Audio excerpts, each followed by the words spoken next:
북한이 서해 북방 한계선 인근 지역에서 해안포 사격을 실시하면서 남북 간 군사적 긴장이 고조되는 모습인데요. 그 밖에 북한 관련 소식, 김열수 한국군사문제연구원 안보전략실장과 이야기 나눠보겠습니다. 안녕하세요. 네, 안녕하세요. 네, 전해드린 대로 북한이 어제 서해에서 200여 발의 사격을 했습니다. 이렇게 해상 완충구역에서 사격 훈련을 한 게 1년 1개월 만인데요. 먼저 어제 북한의 도발 수위 어느 정도로 평가하시는지요? 네, 북한이 9.19 군사합의를 위반하고 해상 완충구역에서 사격을 했다는 것 자체는 일단 위반한 것이죠. 그럼에도 불구하고 북한이 사격을 한 것이 NLL을 넘지 않았다는 점에서 비교적 이제 절제된 그런 행동이었다라고 생각을 합니다. 예. 그래서 이제 자칫 잘못 생각하면 북한이 그러면은 이번에 이걸로 그냥 끝인가 이렇게 생각할 수도 있을 텐데요. 그건 그렇지 않고 2018년도에 9.19 군사합의 이후에 북한이 이 서해 또는 동해 이 완충구역에서 지금까지 이런 9.19 군사합의 위반한 게 어제가 16번째였거든요. 그래서 2022년 10월 달부터 2022년 12월 달까지 아주 집중적으로 위반을 했고요. 그중에 이제 SRBM이라고 하는 단거리 탄도미사일, 어찌 보면은 대공 미사일이라고 볼 수 있는데 그것이 이제 울릉도 방향으로 날아가서 울릉도에서 막 경계경보 내렸던 거 기억하세요? 결국은 그것이 속초 우측에 있는 우리 영해 바깥에서 이제 떨어진 그런 사건도 있었거든요. 예. 그래서 제가 볼 때는 절제된 행동을 했지만 이것이 북한이 올해 도발하는 것의 시초다. 처음이지 마지막은 아니다. 이제 아마 본격적으로 더 도발할 가능성은 있다. 저는 그렇게 평가를 합니다. 예, 이렇게 연초부터 북한이 무력 도발을 한 의도는 뭘까요? 아무래도 이제 지금 뭐 북한이 좀 전에 이제 보도에서도 나갔습니다만 우리가 훈련하니까 자기네들도 도발했다 뭐 이런 식으로 얘기를 하잖아요. 이거 네. 말도 안 되는 적반하장이거든요. 왜 그러냐면 우리가 1월 1일 날 이제 지상에서 우리 군이 육군이 미군과 같이 이제 전차 포도 쏘고 이제 K9 자주포도 쏘고 했단 말이죠. 이거는 이제 완전히 우리 지상에서의 적대 구역 훨씬 이남에서 우리가 훈련을 한 거고요. 이건 전혀 이제 관계가 없는 거고. 그리고 이제 해군도 우리 천안함 다시 이제 살렸잖아요. 천안함 다시 훨씬 더 이제 웅장한 모습으로 천안함이 나타났는데 그 천안함하고 같이 해가지고 해상에서도 훈련도 했거든요. 예. 이것도 북한이 우리가 이제 북한하고 합의했던 그런 완충구역 훨씬 이남에서 우리가 한 거지 그쪽하고는 전혀 관계 없는 거예요. 네. 이런 식으로 얘기한다면 우리가 어떤 훈련을 하든지 간에 북한이 시비 거는 거잖아요. 그래서 제가 볼 때는 이걸 이제 적반하장식으로 우리한테 그걸 뒤집어 씌우면서 도발의 빌미로 삼으려고 하는 거고요. 아무래도 제가 볼 때는 이제 올해 4월 달에 이제 대한민국에서 총선이 있으니까 그것을 겨냥을 해서 남남 갈등을 일으킬 그런 목적이 있지 않겠는가 이런 생각은 합니다. 예, 총선을 겨냥해서 갈등을 일으키려는 시도다. 이렇게 의도를 분석해 주셨고 북한이 이렇게 200여 발 포사격을 하자 서북도서 지역에서는 한때 주민 대피령이 내려지기도 했고요. 또 우리 군도 400여 발 대응 사격을 해서 대응을 했습니다. 여기에 우리가 더 할 수 있는 대응 또 어떤 게 있었을까요? 사실상 이제 우리 한국은 이런 해상에서의 적대 행위를 하지 않기 위해서 굉장히 노력을 해왔잖아요. 왜 그러냐면은 연평도하고 백령도에도 거기에 이제 우리 해병대 대원들이 거기 다 배치돼 있고 또 이제 무기들도 있단 말이죠. 훈련해야 되잖아요. 근데 훈련해야 되는데 거기서 훈련을 못 하니까 그런 이제 전차나 또는 이제 자주포 싣고서 포항까지 가면 그게 한 500km 정도 됩니다. 거기에 이제 돈 들어간 것만 해도 100억 원 이상이 되는 거거든요.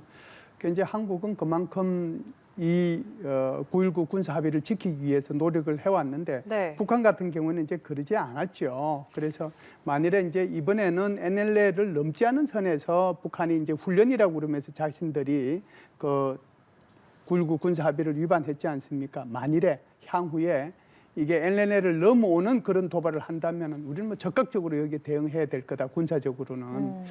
그리고 또 한편으로는 이런 생각을 할 필요가 있을 거예요. 작년에 우리가 북한이 정찰위성을 발사했을 때 그 다음날 바로 국무회의 심의를 거쳐서 대통령 재가를 거쳐서 9.19 군사합의의 1조 4망을 일시적으로 유보했잖아요. 그러니까 부분적으로 이제 그걸 유예를 시켰는데 그렇다라고 하면은 지상에서의 적대 행위 금지 구역과 해상에서의 적대 행위 금지 구역을 규정한 1조 2항 거기에 대한 것들도 우리가 좀 고민하고 한번 논의는 해볼 필요가 있지 않겠는가. 네. 그렇지 않으면 계속해서 그냥 그거를 그대로 둔 채로 우리도 이제 대응하는 수밖에 없거든요. 예. 어느 것이 더 국민들한테 편할 것인지 거기에 대한 좀 검토 이런 것들은 필요하겠다는 생각은 합니다. 예.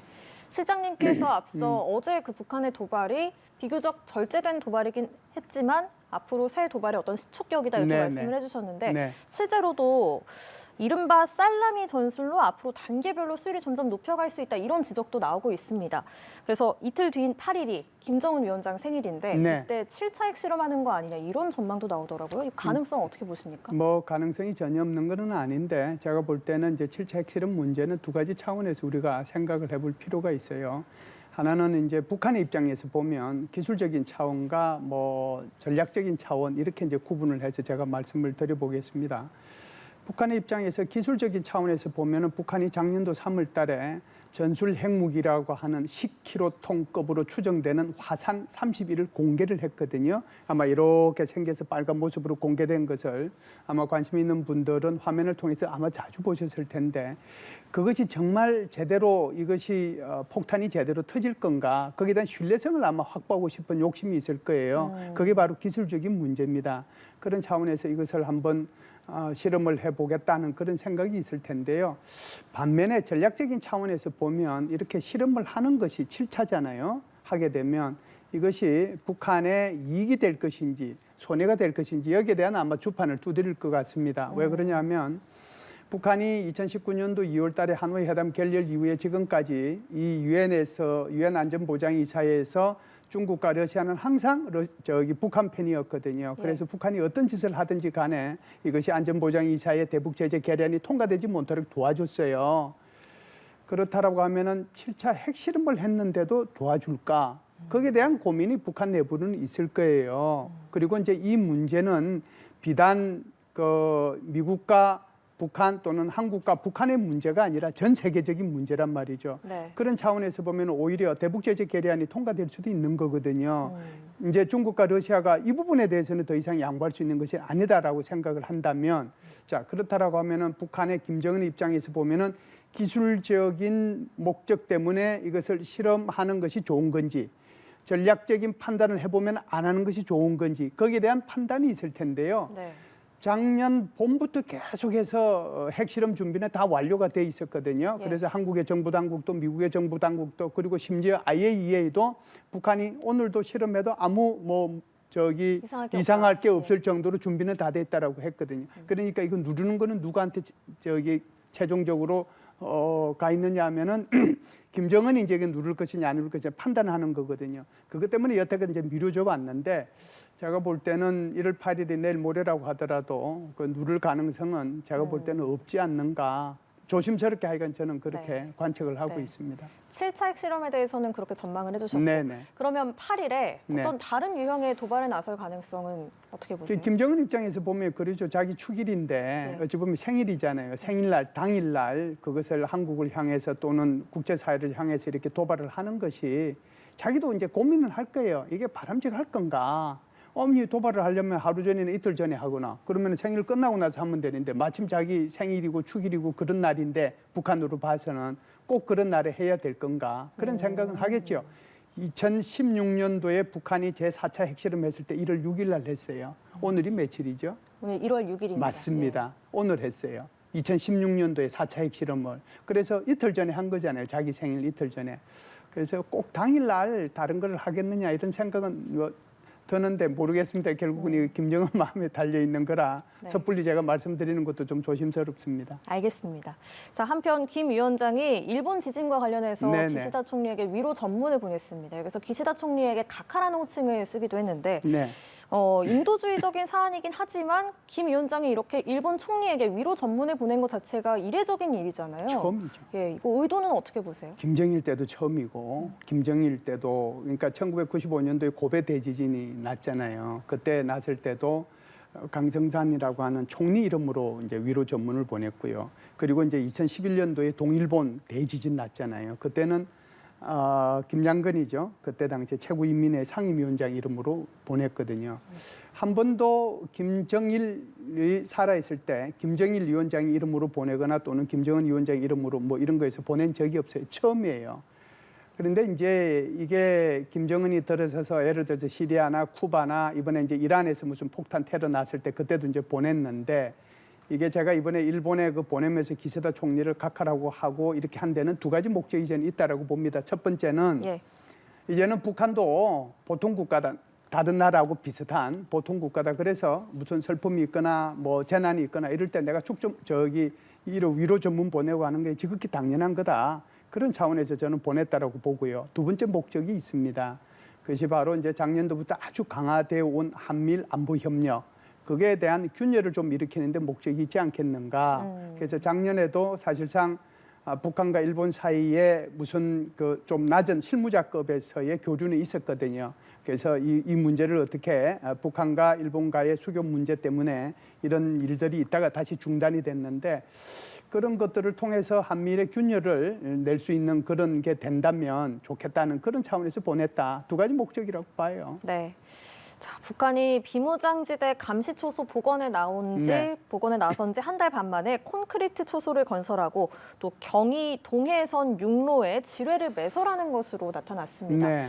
9.19 합의 사실상 파기 선언도 한 만큼 이제 본격적인 행동에 나선 거다. 이렇게 해석해도 되겠습니까? 그렇죠. 뭐 사실은 그 9.19 군사 합의를 이제 전면적으로 파기하고 나서 이제는 지금 말씀하신 것처럼 GP에 지금 최초에는 하자마자 바로 들어온 것이 판때기로 해가지고 초소 만들고 거기에 병력과 장비를 투입을 했거든요. 그런데 지금 이제 콘크리트로 바꾸고 있잖아요. 네. 영구화시키겠다는 거죠. 네. 그리고 이제 그것이 다시 해상으로 가서 어제 해상에서의 도발이 있었단 말이죠.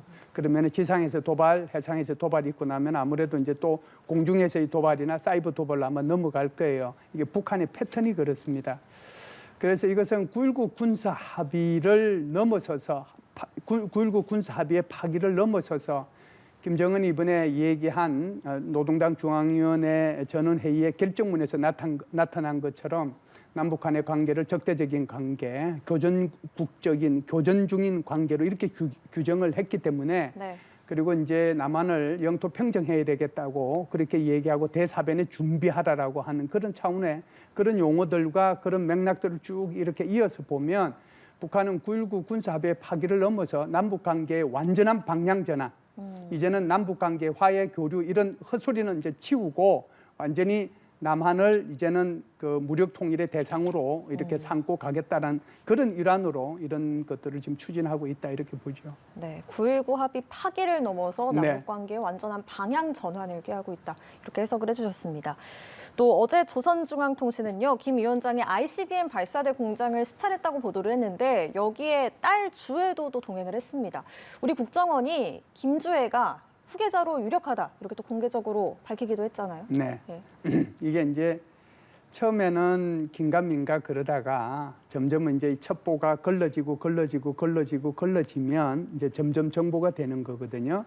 사실상 김주혜가 등장한 것이 2022년 11월 18일 화성 17형 제3차 발사할 때 하얀 패딩을 입고 자기 아버지하고 손잡고 등장했던 것이 아마 처음이었습니다.